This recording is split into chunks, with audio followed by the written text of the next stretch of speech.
For the last 20 years, Capcom's Monster Hunter series has captured fans' hearts with its exhilarating mix of careful strategy and heart-pounding monster battles. From its humble beginnings on the PlayStation 2 in 2004 to topping the charts in 2018 with Monster Hunter World, the series has evolved a lot in the last 2 decades. While every Monster Hunter game is unique in its own way, we've ranked the top 10 games plus the biggest DLCs to determine which is the very best. One note to consider first though, given that Capcom has released multiple versions of some of the games, our ranking only takes into consideration the ultimate versions of each of these. So with that cleared up, let's kick things off.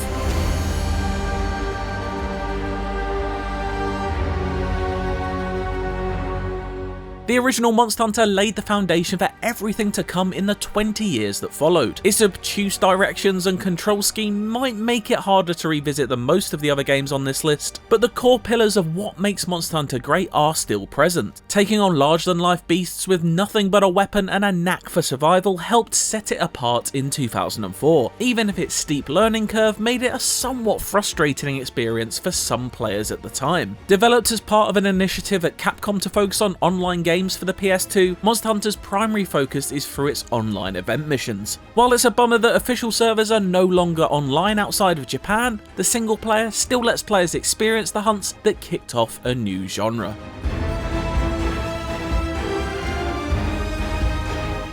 Monster Hunter Freedom released on the PSP in Japan in 2005 and followed everywhere else a year later. It was the first handheld game in the series and is an expanded and retuned version of Monster Hunter G. Although Freedom includes everything from Monster Hunter G and adds in a number of quality of life improvements, the biggest jump was giving Monster Hunter a new home on a portable device. It was the catalyst that pushed Monster Hunter to a whole new audience, putting co-op front and centre and bringing together millions of players as they teamed up to hunt, no matter where they were. Despite its clunky controls and wonky camera, which really demonstrate how far the games have evolved, Freedom is still a lot of fun to play. True, it's not the best Monster Hunter game, but it's certainly one of the most important and became the blueprint for the future of the series' handheld games.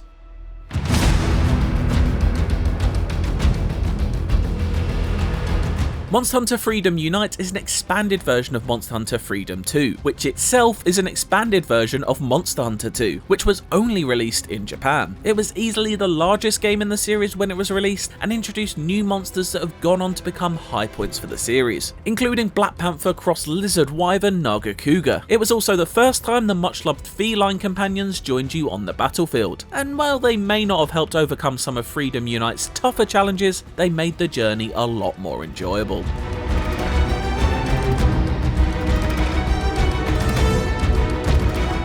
Monster Hunter 3 Ultimate was built off of the bones of 2010's Monster Hunter Tri, but with a restructured story and difficulty curve to create a more streamlined experience that included new monsters and quests to keep things fresh. Furthermore, Ultimate 3 brought back the hunting horn, bow, gun lance and dual blades, which were missing from Tri, to give a more rounded roster of weapons for players to wield. It's therefore no surprise that Monster Hunter 3 Ultimate is the definitive Monster Hunter 3 experience. New encounters like underwater fighting added a lot of variety to keep everything feeling fresh, even if you had to wrestle with the camera to make it work properly. And while online multiplayer on the Wii U was not as advanced as it was on other consoles, co-op is so integral to the Monster Hunter experience that its inclusion was a must. Monster Hunter 3 Ultimate is the natural evolution of everything that came before it, and is a strong contender for one of the better monster hunting experiences. It is showing its age now though, leaving room for other games.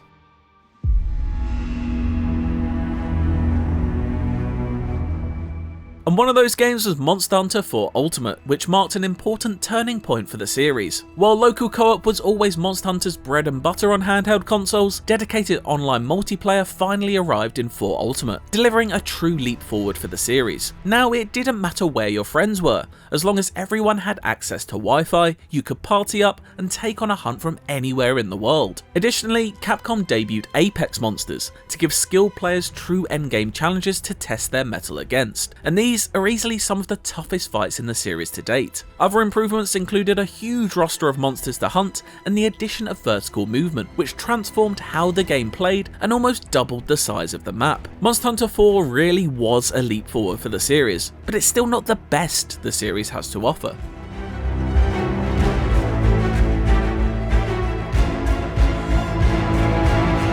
2021's Monster Hunter Rise brought the series back home to handhelds after jumping to consoles and PC with Monster Hunter World in 2018. Originally exclusive to the Nintendo Switch, Rise took what Capcom learned from making bigger scale Monster Hunter games on consoles and refined them for handhelds, delivering a faster paced game with more streamlined features for a smoother overall experience. Monster Hunter Rise introduced Palamutes, the rideable dog companions that allowed for easier and speedier movement around Rise's maps. It was a welcomed addition that Capcom seemed to be repeating by bringing back secrets in Monster Hunter Wilds. Combined with the new wire bug mechanic, which unlocked new weapon attacks and let you grapple high up into the air like your favourite anime protagonist, Rise brought a sense of scale previously only found on the console versions of Monster Hunter games.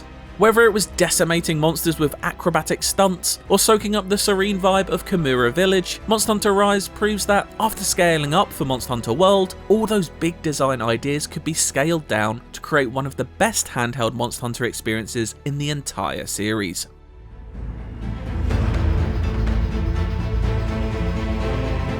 The follow-up to Monster Hunter Rise was a massive expansion called Sunbreak, which added an all-new location, ferocious new monsters, and a revised weapon system that added freshness to the fights. While Sunbreak doesn't reinvent the wheel, it makes Rise's already amazing experience even better. Perhaps the most memorable thing about Sunbreak is how Capcom delivered full-fledged gothic horror vibes, thanks to the new Citadel Castle location and fascinating monster designs inspired by vampires and werewolves. It also addressed the series' previous lack of endgame content by adding super tough hunts designed to challenge even the most experienced players. Sunbreak's gothic setting might be one of the most beautiful locales ever introduced in the series, but the true brilliance of this monster-sized expansion remains the final fight against the vampiric flagship monster Malzeno, and the horrors of its life-stealing abilities.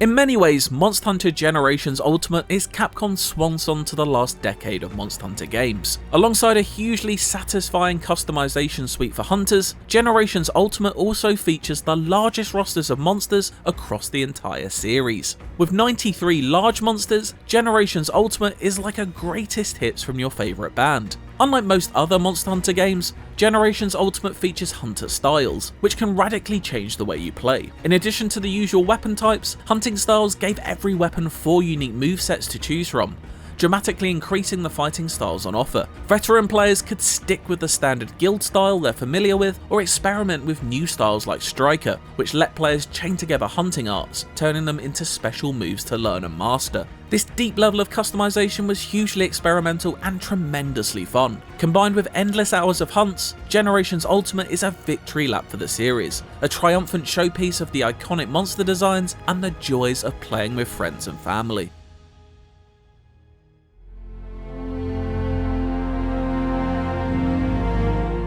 Capcom followed up the hugely successful Monster Hunter World with the large-scale expansion Iceborne, and to this day, it remains our second favourite Monster Hunter experience in the entire series. Iceborne's massive new campaign and long list of hunts makes it feel like a proper sequel to World, rather than just an expansion. The guiding lands, a hodgepodge of previous zones mashed together, created an entirely seamless experience that felt like a highlight reel of all the best parts of Monster Hunter World in one area. It also added countless quality of life improvements to what was already one of the best games in the series. But it was Iceborne's new monsters that really stuck with fans, and Savage Deviljho, Velkhana, and Fatalis are considered by many to be some of the best monsters in any game in the series. Indeed, Iceborne could have made it to the top spot in this list if it wasn't for the original game that came before it.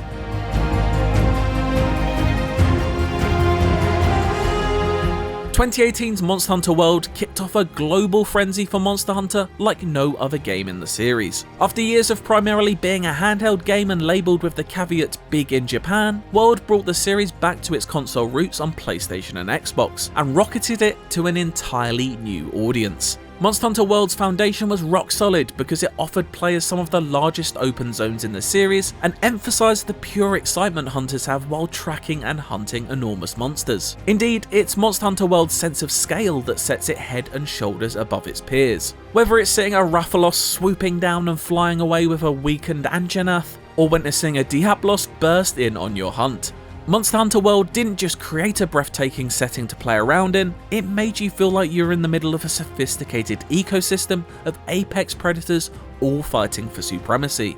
From the dense jungle to the high cliffs of the Coral Highlands, exploring world's diverse environments felt like travelling the globe, bolstered by unique monsters designed to perfectly complement its surroundings. There is a sense of place for everything, including the endemic life that makes Monster Hunter World almost like a nature documentary, except, you know, fun. What's more, Monster Hunter World's story was given a much needed facelift thanks to high quality cutscenes, and made possible by running on more powerful home consoles, which only added to the brilliant sandbox world. So World is not only a must have for fans of Monster Hunter and newcomers alike, but it's an all-time great video game.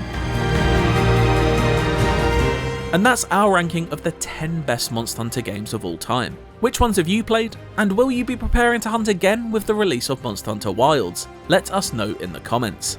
For more Monster Hunter, check out what we think are the 25 best monsters in the series, and for everything else, stick with IGN.